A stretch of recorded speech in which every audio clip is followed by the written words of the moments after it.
Hello, my friends. How are you tonight? Welcome to Mindset Shifts and the What Ifs, a weekly-ish show.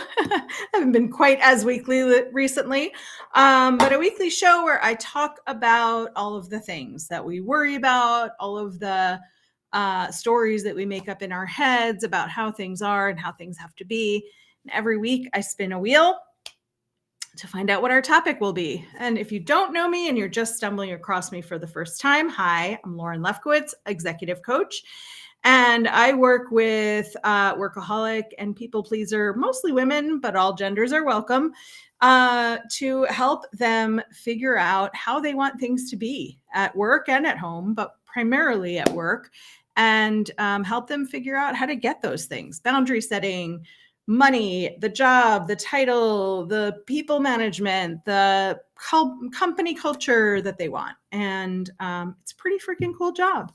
And I was just reflecting on this year as we're coming to the close of the year and thinking about the pressure we put on ourselves at this time of year to do things, to try to spend the last week and a half or 2 weeks of the year catching up on all the things we thought we were going to do, setting resolutions for ourselves for the new year about all the things we're going to do, the getting in shape, the eating better, the being kinder to ourselves, damn it, the way we're going to be better to our friends, to our families, to responsible money management, all of these things that we make up that are just these ways to berate ourselves and tell ourselves that we're doing it wrong. So before I spin the wheel and before I get started, I want to tell you, I think you're doing great. I think this has been a hell of a 3+ years. I'm going to add a fourth year to the set of years. Wait, is this the? Oh, this is the fourth year. Yes, this is the fourth year of super weird that we're coming into. And I'm going to add the fifth year for me because 5 years ago, I broke both of my shoulders and I learned about working from home and being stuck at home and not being able to go anywhere a year earlier than everybody else did because I was stuck at home with non-working arms. But look at me now. So I just want to say, you're doing great. However things are, however things have been, you're killing it. And I'm proud of you. And I'm proud of all of us. And if you need to set New Year's resolutions for yourself because it makes you feel good, amazing. But don't set them for yourself because you think that's what you're supposed to do. That is not it. That is not it for you. You can be whoever you want, whenever you want. You can make new choices all the time, all year long. There's nothing special and magical about January 1st, and there's nothing horrifying and failure-oriented in December 31st going by and you not having done some thing or set of things. Cool. So now step down off that soapbox and let's spin our wheel to see what our topic is for tonight. And here we go.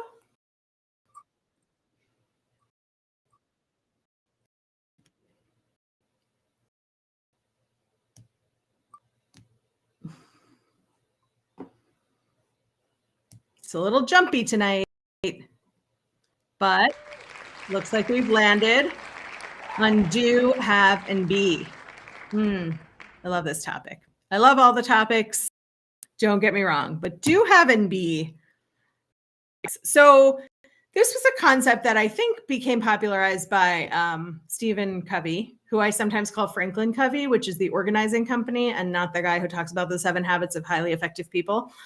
But Covey came up with or memorialized this concept in his book. But it's been a concept that's been around for a while. And the concept is that as humans, we are trained to do things, right? Do your job, manage your money, do grocery shopping, take care of things, right? And so we do these things. We get the job, we maybe get married, or we get a dog, or we have kids, or all of the above. And so we do the things so that we can have things, right? If I don't have a job, if I'm not bringing in money, I can't take care of, let alone myself, a dog, a car, a house, all those things. So if I do the things, then I will have the money and the resources and the satisfaction, and then I will be happy. So we live in this world where we do things so we can have things so we can be away. And that concept works for functionality, but it also puts us in this mindset that we don't get to be any kind of way until we've done all of the things so we have all of the things. So it puts us in this sort of backwards mindset that we can't actually be happy, filled with joy, having fun, enjoying ourselves, living a fulfilled life if we don't do the things so we have the things. And from a basic life, like survival level, I think we can all agree, like we need those Maslow's hierarchy, if you remember from your one college psychology class, or like me from every college psychology class. The Maslow's hierarchy baseline is that you have to have food, shelter, safety, water, and something else. I feel like basic health needs met in order to survive. And then every other level of that is some form of like higher and higher thriving, right? So from the level of do, have, be, we do need some sort of minimal okayness to start from. And if we don't have that, we have to get to that level of survival before we can think about thriving. But even once we have that, and I remember in my days as an executive, I say that like it was 60 years ago. It wasn't. I left my company less than 3 years ago. But in my days as a workaholic, I remember that there was always more doing to do. So I would do, and then I would do more, and then I would do more, and then 80 hours would have gone by that week. And I felt like I had to do more in order to have money, job satisfaction, feeling like I was contributing enough, even though like I never felt like anything was enough, feeling like I was being rewarded enough with feedback, good feedback, with knowing I was working very hard so that I could be some form of happy. Well, none of the doing and having made me be happy, because every time I had things, I would want to do more, to have more things, to feel more secure before I could be happy. And it's a lot of the way we live our lives is continuing to do things so we can pile up the having, right? Build our retirement accounts, which I still think you should do.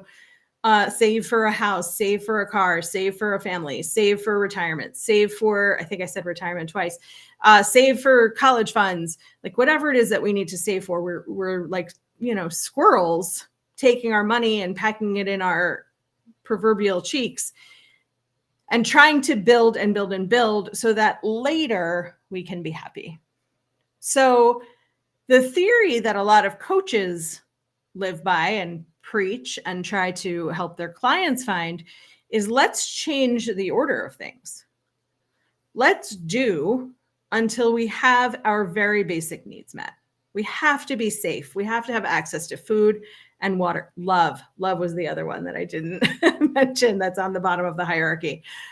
Food and safety and security and water and love. We have to have those basics. So let's imagine that we are all in a place where we have those basics. And if you're watching this, that you are a human who has these basics, okay?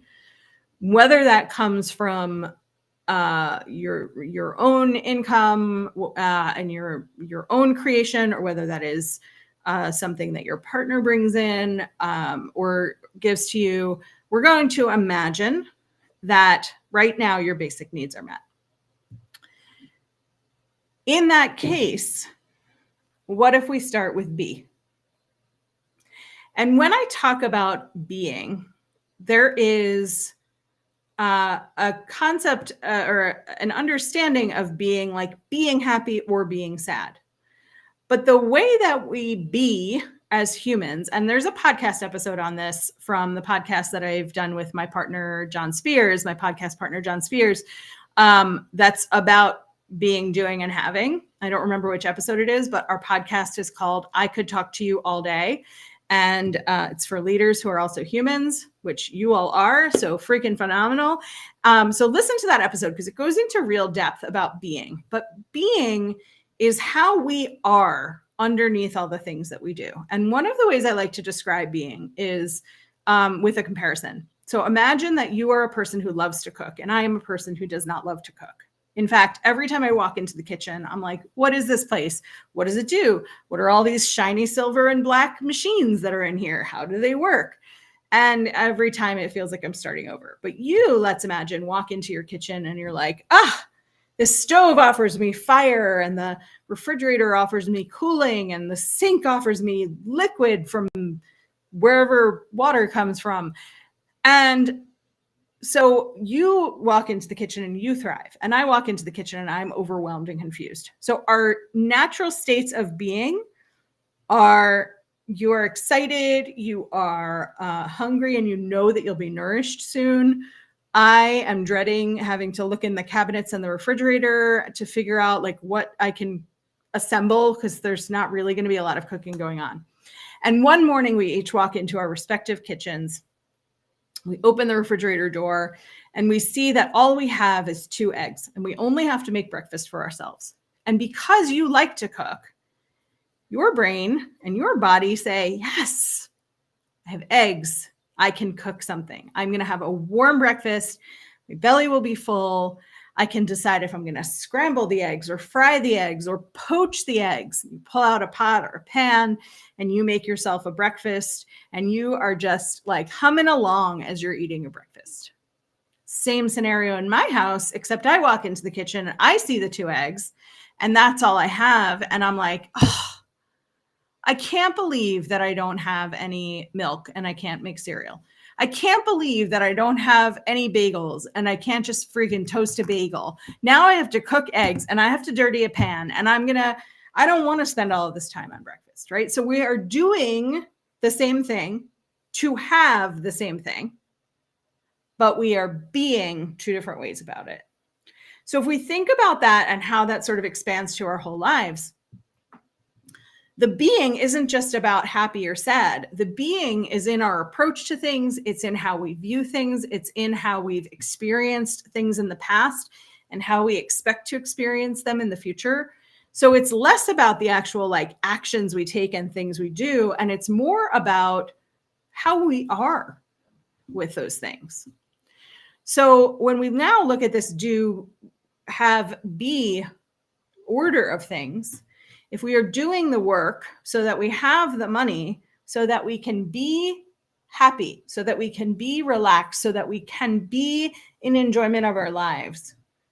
And most of us save that being for when we're done making money.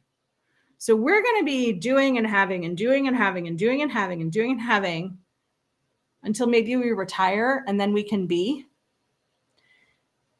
When we switch the order and we start with be, again, assuming our very basic needs are met, right? If we can start with be and decide how we want things to be, how we want to feel and behave and experience the world, then the doing and having circles back to our being much faster. The doing and having have a purpose, right? So when I think about the way I want to be, the way I want things to be, I want to be in choice. I want to feel empowered. I want to feel fun. I want to feel like I'm having a good time most of the time. I want to be looking at my day and being excited about what's on my calendar for the most part. Sometimes we got to take a doctor's appointment, but I want to be in the being. I want to be happy. I want to be impactful. I want to be in a career where at the end of the day, I know that the work that I've done is the best work I can do and that I'm super skilled for it. And I get to do that in my job as an executive coach because I have chosen my career in a different way. So if all of those things fall into my being, then I'm going to do things that serve how I be. And then I'm going to earn money and clients and things so that I then have the things that I want that are based on the way I want things to be. It's a shift in mindset. It's a shift in mentality from just like diving in and doing. And believe me, born doer over here. You need help, I help, right? My natural way of being, my starter place for being is how can I be helpful? How can I contribute? How can I earn my keep? Which is a people pleaser set of qualities. And I have got them. My more thoughtful way of being is that I want to be connected in mind, body, and spirit, which wasn't something I thought about when I was a workaholic. I want to be contributing to the world in a way that serves the people around me and also serves me. I didn't used to think about me in the equation of life. I used to think about everybody else. And if there was room and space and energy for me after that, maybe, or maybe I would just find more people to please. So now that I think about how I want things to be, how I want to be as a human, what I do and what I go after to have is different than the constant reactive doing that I was doing before. If you have questions about this, if you want to talk more about being, which is a topic I could talk about for a long time. And in fact, like I said, I talked about it on my podcast with John, and we both love the being conversation. We have one conversation on well-being and one conversation on being versus doing versus having. And they're both really cool conversations. So check out the podcast. Let me know if you want to have a conversation about being, and have an amazing night. I'm so glad to have been with you. And I hope you're all finding some time to enjoy what is happening this time of year, whether that's just time off, whether it is celebrating the holidays, whether it's reflecting on your year, whether it is business as usual. I hope you have a great one. Thanks, everyone.